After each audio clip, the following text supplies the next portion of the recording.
નમસ્કાર, આપ જોઈ રહ્યા છો પ્રવેગ ન્યૂઝ. હું છું સંજીવની. બુલેટિનની શરૂઆત હેડલાઇન્સથી. રાહુલ ગાંધીની ભારત જોડો ન્યાય યાત્રા આજે ઝાલોદથી ગુજરાતમાં કરશે પ્રવેશ. 4 દિવસમાં 7 જિલ્લાઓમાંથી પસાર થશે યાત્રા.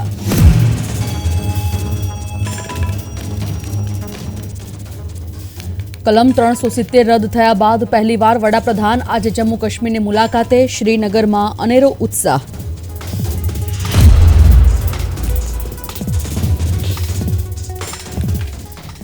નવસારીથી ભાજપ દ્વારા સંકલ્પ પત્ર અભિયાનનો પ્રારંભ. કાર્યકર્તાઓ દ્વારા જનસંપર્ક કરી જનતાના મેળવાશે સૂચનો.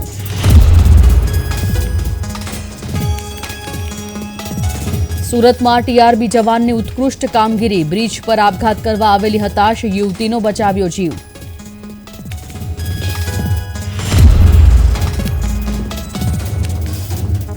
જૂનાગઢના ભવનાથમાં શિવરાત્રીના એક દિવસ પહેલા જામ્યો મેળો.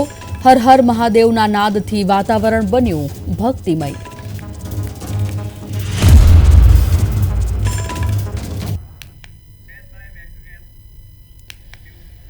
વિગતવાર સમાચારમાં સૌથી પહેલા વાત સુરતના અમરોલી બ્રિજ પર આપઘાત કરવા જઈ રહેલી યુવતીને ટીઆરબી જવાને બચાવી લીધી છે.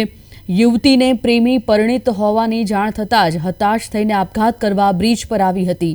યુવતી ગ્રીલ ઉપર ચઢી યુવતી કૂદવા જઈ રહી હતી. તે સમયમાં ટીઆરબી જવાને ગ્રીલ પર ચઢીને યુવતીને પકડી રાખી અને બાદમાં યુવતીને સમજાવીને તેનો બચાવ કર્યો હતો.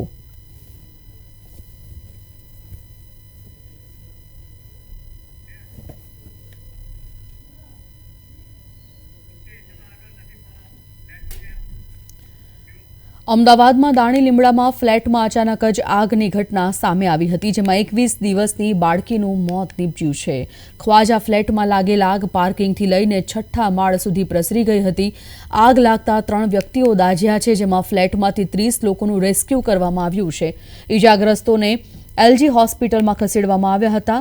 આ આગ અગમ્ય કારણસર ફ્લેટમાં લાગી હોવાનું પ્રાથમિક તપાસમાં જાણવા મળ્યું છે. આગમાં ફાયર બ્રિગેડે આગ પર કાબુ મેળવ્યો છે.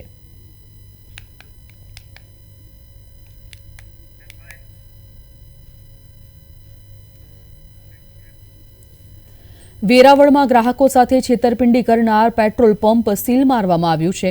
વેરાવળ રેયોન ફેક્ટરીના બીજા ગેટ સામે આવેલ ઇન્ડિયન ઓઇલનો પેટ્રોલ પંપ પર તંત્રએ સીલ કરી દીધું છે.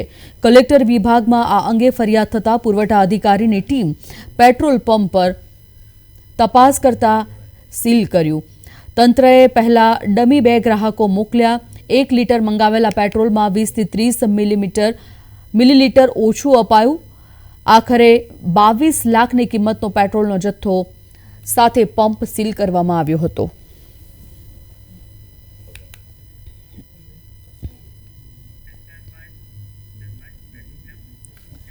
લોકસભા ચૂંટણી પહેલા લોકોના અભિપ્રાય મેળવવા ભાજપ દ્વારા સંકલ્પ પત્ર અભિયાન શરૂ કરવામાં આવ્યું છે, જેનો નવસારી ખાતેથી પ્રારંભ કરવામાં આવ્યો હતો. આ અભિયાન થકી સંકલ્પ પત્રની પેટી, Narendra Modi app, miss call number અને ઈમેલ દ્વારા જનતાના સૂચનો મેળવવાનો પ્રયાસ કરાશે. વડાપ્રધાનના સંકલ્પ વિકસિત ભારતની વિડીયો વાન નવસારી લોકસભામાં મોકલવામાં આવશે. આ અભિયાન અંતર્ગત કાર્યકર્તાઓ દ્વારા બૂથ સ્તરે જનસંપર્ક કરી જનતાના સૂચનો મેળવવામાં આવશે. વિવિધ સેલના માધ્યમથી જિલ્લા સ્તરે બેઠકો થકી પણ સૂચનો મેળવવામાં આવશે.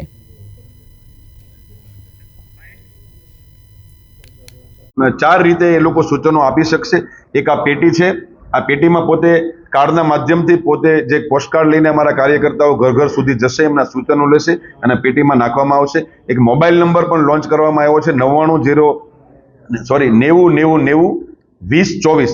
આ મોબાઈલ નંબર ઉપર કોઈ પણ નાગરિક જ્યારે મિસ કોલ કરશે ત્યારે એમને સામેથી ફોન આવશે અને 30 સેકન્ડમાં પોતાનો સુઝાવ એ બોલીને એમાં રેકોર્ડ કરી શકશે.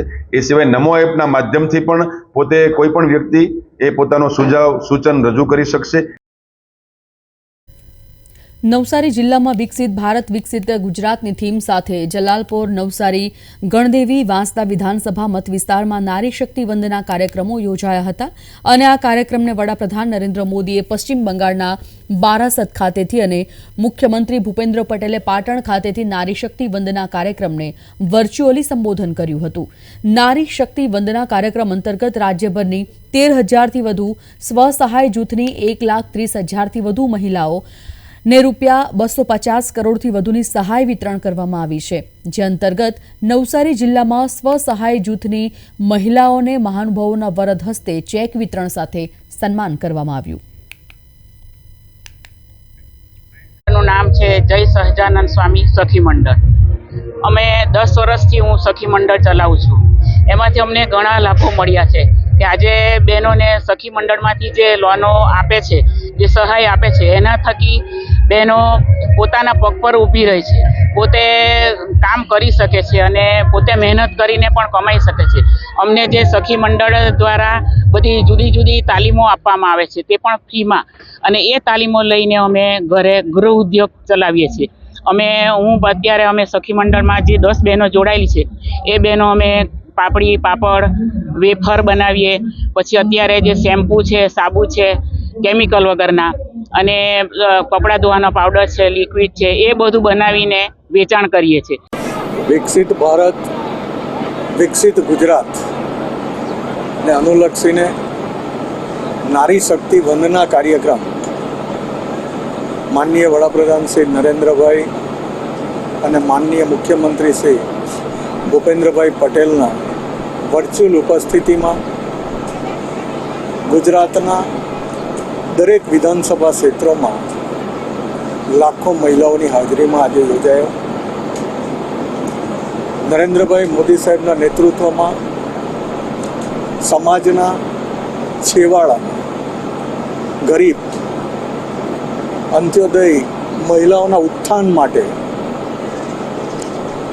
ગરીબ મહિલાઓ સમાજના મુખ્ય પ્રવાહમાં આવે તે માટે ભગીરથ પ્રયાસો આદર્યા છે. રાહુલ ગાંધીની ભારત જોડો ન્યાય યાત્રા આજે ઝાલોદથી ગુજરાતમાં પ્રવેશ કરશે અને આવતીકાલથી દાહોદ બસ સ્ટેશનથી પદયાત્રા શરૂ થશે. ભારત જોડો ન્યાય યાત્રા ગુજરાતમાં 4 દિવસમાં 7 જિલ્લાઓમાંથી પસાર થઈ 445 કિલોમીટરની યાત્રા કરશે. ભારત જોડો ન્યાય યાત્રામાં આદિવાસી મતદારો ઉપર ફોકસ રહેશે. આ યાત્રા દરમિયાન રાહુલ ગાંધી મંદિર, મસ્જિદ સહિતના ધાર્મિક સ્થળોની મુલાકાત લેશે. આજે વડાપ્રધાન નરેન્દ્ર મોદી જમ્મુ કાશ્મીરના શ્રીનગરમાં એક સાર્વજનિક રેલીને સંબોધિત કરવાના છે. ઓગસ્ટ 2019માં તેમની સરકાર દ્વારા તત્કાલીન રાજ્યને વિશેષ દરજ્જો આપતી કલમ 370 નાબૂદ કરી તેને 2 કેન્દ્રશાસિત પ્રદેશોમાં વિભાજિત કર્યા બાદ વડાપ્રધાન નરેન્દ્ર મોદીની કાશ્મીર ઘાટીની આ પ્રથમ યાત્રા હશે. પીએમ મોદીની સાર્વજનિક રેલી વિકસિત ભારત, વિકસિત જમ્મુ કાશ્મીર બપોરે શ્રીનગરના બક્ષી સ્ટેડિયમમાં થવાની છે. પીએમ મોદીના આગમન પહેલા શ્રીનગરને લગભગ 10,000 ત્રિરંગા અને ભાજપના ઝંડાઓથી શણગારી દેવામાં આવ્યું છે. સુરક્ષાને ધ્યાનમાં રાખીને ઝેલમ નદી અને દાલ સરોવર પર મરીન કમાન્ડોને તૈનાત કરવામાં આવ્યા છે. પીએમ મોદી બક્ષી સ્ટેડિયમમાં 6,400 કરોડ રૂપિયાના વિકાસની યોજનાઓનું લોકાર્પણ કરવાના છે.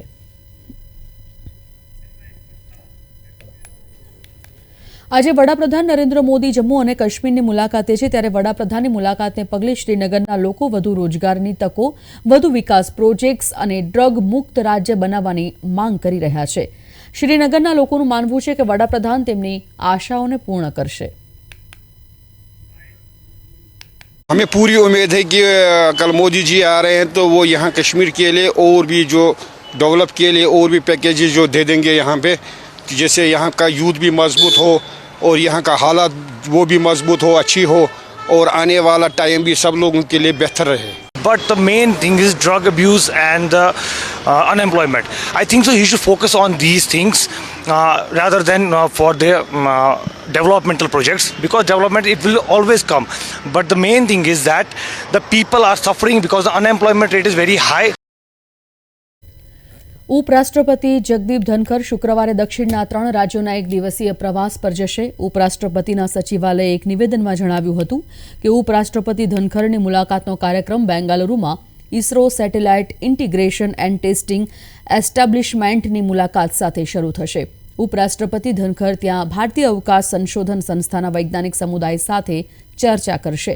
કેરળના તિરુવનંતપુરમમાં રાજનક એવોર્ડ સમારોહમાં ઉપરાષ્ટ્રપતિ મુખ્ય અતિથિ પણ હશે. તેમની મુલાકાતના છેલ્લા તબક્કામાં ધનખર કોઇમ્બતુરમાં ઈશા યોગ કેન્દ્રમાં મહાશિવરાત્રિની ઉજવણીમાં પણ હાજરી આપશે. જમ્મુ અને કાશ્મીરના અનંતનાગ જિલ્લાના એક યુવા ગાયકે ગુરુવારે કાશ્મીર ઘાટીની મુલાકાત પહેલા વડાપ્રધાન નરેન્દ્ર મોદીની પ્રશંસામાં એક ગીત ગાયું. 27 વર્ષીય ઇમરાન અઝીઝે, જે વડાપ્રધાનના મોટા પ્રશંસક હોવાનો દાવો કરે છે, તેણે લગભગ 3 મિનિટનું ગીત કમ્પોઝ કર્યું છે. આ ગીતમાં તેણે પીએમ મોદીનું સ્વાગત કર્યું છે અને કલમ 370 નાબૂદી સહિત તેમની સરકાર દ્વારા લેવામાં આવેલા પગલાંની પણ પ્રશંસા કરી છે. ગીતની શરૂઆત મોદી આએંગે, કમલ ખિલેંગે, ઝંડા લહેરાએંગે થી થાય છે. કલમ 370 નાબૂદ કર્યા પછી કાશ્મીર ખીણની તેમની આ પ્રથમ મુલાકાત પર વડાપ્રધાન મોદી રૂપિયા 6400 કરોડથી વધુના ઘણા વિકાસ પ્રોજેક્ટ્સનું લોકાર્પણ કરશે. તેઓ શ્રીનગરના બક્ષી સ્ટેડિયમમાં એક જાહેર સભાને સંબોધિત કરશે અને વિકસિત ભારત વિકસિત જમ્મુ કાશ્મીર કાર્યક્રમમાં ભાગ લેવાના છે. લોકોને પીએમ મોદીની રેલીમાં હાજરી આપવા માટે પણ ગીતમાં ગાયક अपील કરી રહ્યા છે. दिलों पे छाएंगे मोदी आए और इसका स्टैंडर्ड भी आपको बताऊंगा, बहुत अच्छा है. वो धारा 70 खत्म हुई, आई खुशहाली है. वो धारा 70 खत्म हुई, आई खुशहाली है. कश्मीर सुलगता था मेरा, अब छाई हरियाली. कश्मीर अधूरा लगता है, कश्मीर अधूरा लगता है, पियो के पाना है. कल हम सबको मोदी की रैली में जाना है. मोदी आएंगे, दिलों पे छाएंगे. દેશના સૌથી મોટા શિવલિંગ હોવાનો દાવો કરતા વારાણસીના બાખંડી મહાદેવ મંદિરમાં મહાશિવરાત્રિની તડામાર તૈયારીઓ ચાલી રહી છે. ઉત્તર પ્રદેશના વારાણસીના રવિન્દ્રપુરી વિસ્તારમાં શિવલિંગના આકારમાં એક પ્રાચીન શિવ મંદિર છે. દાવો કરવામાં આવે છે કે આ દેશનું સૌથી મોટું શિવલિંગ છે.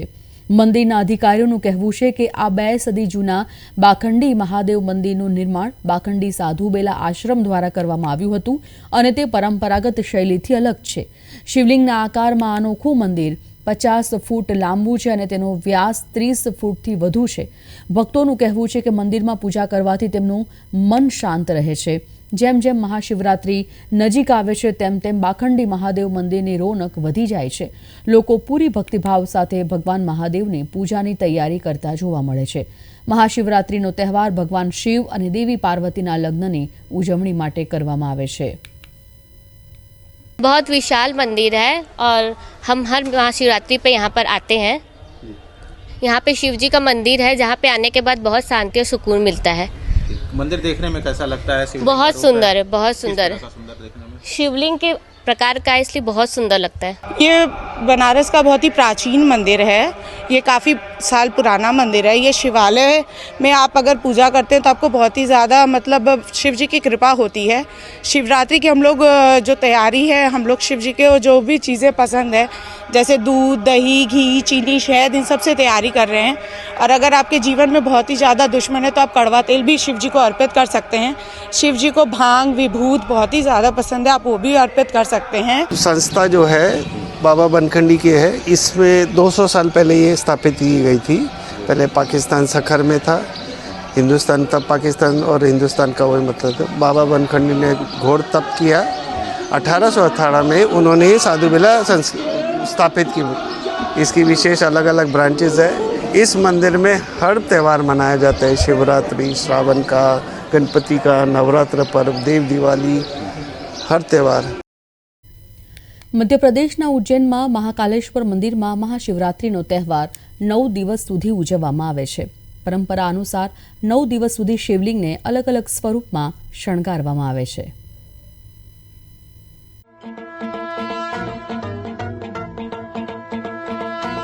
મહાકાલેશ્વર મંદિર વ્યવસ્થાપન સમિતિ દર વર્ષની જેમ આ વખતે પણ મહાશિવરાત્રિ પર્વ દરમિયાન અનેક કાર્યક્રમોનું આયોજન કરી રહી છે.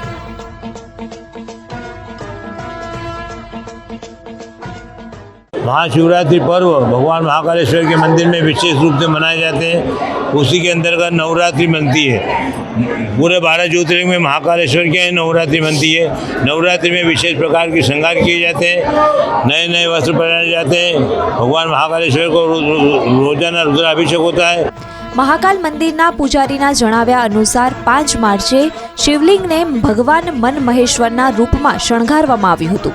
भगवान महाकालेश्वर का आज मन महेश्वर का श्रृंगार किया गया है। जो भी भक्त भगवान महाकालेश्वर के दर्शन कर रहे हैं, भक्तों का कल्याण हो रहा है। मन महेश्वर मन को जीतने वाले, जिनकी मनोकामना पूर्ण करे भगवान महाकालेश्वर, ऐसे मन महेश्वर भगवान महाकालेश्वर में विराजमान है।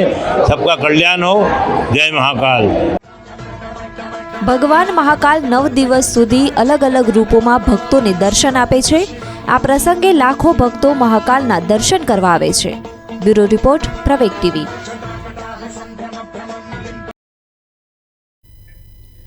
જૂનાગઢમાં મહાશિવરાત્રિના મેળાનો આજે ત્રીજો દિવસ છે। પહેલા 2 દિવસમાં 2 લાખ જેટલા શ્રદ્ધાળુઓ મેળામાં ઉમટ્યા હતા। ભક્તિ ભજનથી રમઝટ સાથે અન્નક્ષેત્રમાં પણ ભારે ભીડ જોવા મળી હતી। તો બીજી બાજુ સોમનાથ ટ્રસ્ટ તરફથી મહત્વપૂર્ણ નિર્ણય કરવામાં આવ્યો છે, જેમાં મહાશિવરાત્રિને ધ્યાનમાં રાખીને સોમનાથ મંદિર સતત 42 કલાક ખુલ્લું રહેશે। આ દિવસે દરિયા કિનારે હજારો ભક્તોને પાર્થિવ શિવલિંગ મહાપૂજા તેમજ સોમનાથ મંદિરમાં ધ્વજા પૂજા, સોમેશ્વર મહાપૂજા અને પાઘ પૂજાનો લાભ મળશે।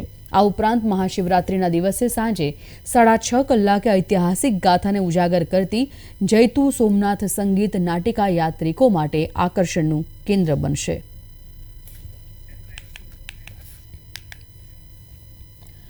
ભારત અને ઇંગ્લેન્ડ વચ્ચે આજથી ધર્મશાળાના HPCA સ્ટેડિયમમાં 5મી અંતિમ ટેસ્ટ મેચ શરૂ થશે અને આ પહેલા ઇંગ્લેન્ડ અને ભારત ટીમ પ્રેક્ટિસ સેશનમાં ભાગ લીધો હતો। ધર્મશાળામાં આ દિવસોમાં હવામાન બ્રિટન જેવું છે, જે મુલાકાતી ટીમને ઘર જેવો અનુભવ કરાવશે। ઇંગ્લેન્ડના કેપ્ટન બેન સ્ટોક્સ આને પૂરેપૂરો ફાયદો ઉઠાવવાનો પ્રયાસ કરશે। તે ઝડપી બોલર માર્ક વુડ અને જેમ્સ એન્ડરસન અને ઓલી રોબિન્સન સાથે ટીમમાં પાછા બોલાવી શકે છે। તો ભારતીય ટીમ અંતિમ ટેસ્ટ જીતવા માટે પ્રયાસ કરશે। આ ટેસ્ટ સિરીઝમાં ભારતીય ટીમ 3-1થી આગળ છે।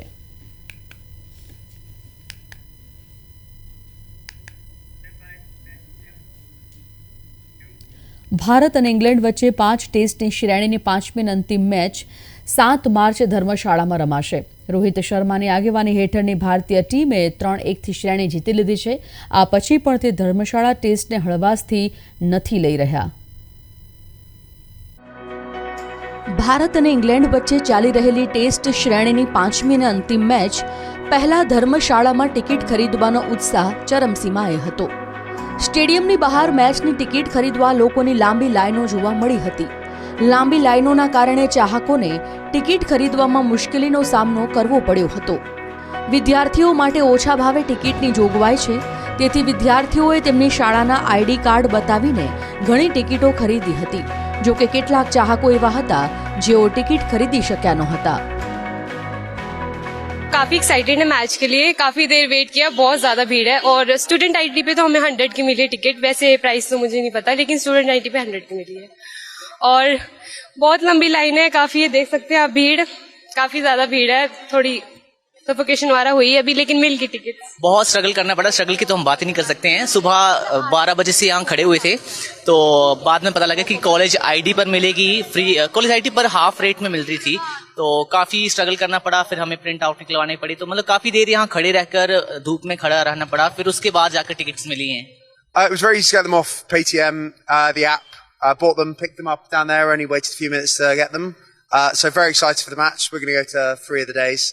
I think it should be an exciting match. It's a shame it's a dead rubber. 2 would be super exciting, but I think it'll be another close one. Hopefully James Anderson to get his 700th test wicket. Exciting for Ashwin and Bairstow for their 100th, and I'm sure it'll finish 3-2 in a few days' time. 5મી અંતિમ મેચની ticket માટે ભારે ભીડ દર્શાવે છે કે હજારો લોકો મેચ જોવા આવશે। મેચ ગુરુવારે સવારે 9:30 કલાકે શરૂ થશે। ચાહકોને આશા છે કે સિરીઝ જીતી ચૂકેલી ટીમ ઇન્ડિયા આ મેચ પણ જીતીને નવો રેકોર્ડ બનાવશે। બ્યુરો રિપોર્ટ, પ્રવેગ ટીવી। દિલ્હીમાં ગુરુવારે સવારે 5:30 વાગે લઘુત્તમ તાપમાન 11 ડિગ્રી સેલ્સિયસ નોંધાયું હતું, જે સરેરાશ કરતાં 2 ડિગ્રી ઓછું છે। IMD અનુસાર શહેરમાં સવારે હળવા વાદળછાયા વાતાવરણ રહેવાની શક્યતા હતી। મહત્તમ તાપમાન પણ ઘટી અને 25 ડિગ્રી સેલ્સિયસની આસપાસ રહેવાની સંભાવના છે। બુધવારે દિલ્હીનું લઘુત્તમ તાપમાન 9 ડિગ્રી સેલ્સિયસ નોંધાયું હતું। સેન્ટ્રલ પોલ્યુશન કંટ્રોલ બોર્ડ દ્વારા શેર કરાયેલા ડેટા અનુસાર સવારે 8 વાગે દિલ્હીમાં ઘણી જગ્યાએ એર ક્વોલિટી ઇન્ડેક્સ મધ્યમ શ્રેણીમાં રહ્યો હતો, જ્યારે કે આનંદ વિહાર, મુંડકા, ચાંદની ચોક, જહાંગીરપુરા અને શાદીપુરમમાં AQI નબળી શ્રેણીમાં નોંધાયો હતો। ઓડિશાના મુખ્યમંત્રી નવીન પટનાયકે ભુવનેશ્વરમાં ઓડિશાના પ્રથમ આદિવાસી ભવનનો શિલાન્યાસ કર્યો. 100 કરોડના ખર્ચે બનનારા આ બિલ્ડિંગમાં મીટિંગો, પરિષદો અને આદિવાસી કલા, સંસ્કૃતિ અને વિકાસની પહેલનું પ્રદર્શન કરવા માટે બહુમુખી કેન્દ્ર તરીકે સેવા આપશે. સીએમ પટનાયકે જણાવ્યું કે રાજ્યની આદિવાસી વસ્તીને સમર્પિત આ કેન્દ્રને આદિવાસી મેળાવડાના કેન્દ્રબિંદુ તરીકે જોવામાં આવે છે.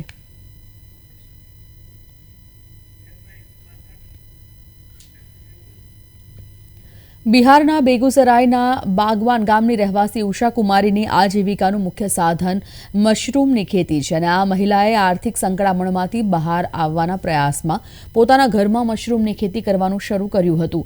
મહિલાના જણાવ્યા મુજબ મશરૂમની ખેતી માટે ભાગ્યે જ કોઈ જમીન અથવા મુસાફરીની જરૂર પડે છે. તમારા ઘરની આરામથી સરળતાથી કરી શકાય તેવી છે આ ખેતી. મહિલાના ઉત્તમ પ્રયાસ થકી મશરૂમની ઘરમાં ખેતી કરવાનું સફળ રહ્યું છે. इसमें मतलब होता है कि महिला खुद से घर में रह के भी काम करती है. मतलब होता है कि खेती बिना खेत का, ये खेत में जाने का कुछ नहीं कम होता है. महिला अपना घर में रह कर भी काम कर सकती है. महिला को किसी के ऊपर निर्भर रहना नहीं पड़ता है. इसमें ये खुद से अपना काम करके खा सकती है. जब लॉकडाउन लगा तो बहुत लोगों का रोजगार चला गया था. इस बीच उसके दिमाग में आया कि घर में बैठे हम क्या कर सकते हैं. और समाज में क्या है कि एक पर्दा प्रथा बहुत पुराना बना हुआ है और वो घर में बैठना नहीं चाहती थी. फिर सोची कि घर में ही कुछ ऐसा काम किया जाए जिससे कि घर का कुछ जीविकोपार्जन हो सके. इस बीच हम लोग सोच ही रहे थे कि वो मशरूम का चर्चा हुआ और वो ट्रेनिंग की, फिर वो वहाँ से शुरू की. मन में यही कहना चाहेंगे कि बहुत सी महिला को प्रेरित की और आत्मनिर्भर विश्वास दिलाई कि अपना से मशरूम की खेती कर सकते हैं और बिना ये खेत की खेती होती है, घर में रह के हम घर का काम करते हुए ये खेती कर सकते हैं. ऐसा पढ़ी लिखी महिला है, वो प्रशिक्षण लेकर ये मशरूम का अपने घर पर ही सब कुछ करते हुए खेती कर रही है. और क्या कहते हैं, बहुत बहुत दूर से लोग आते हैं मशरूम भी खरीदने के लिए और उनसे ट्रेनिंग भी लेने के लिए. और पूछताछ करते हुए बहुत से ऐसे लोग हैं जो अभी मशरूम का खेती कर भी रहे हैं. બુલેટિનમાં અત્યારે બસ આટલું જ. રજા લઈશ. નમસ્કાર.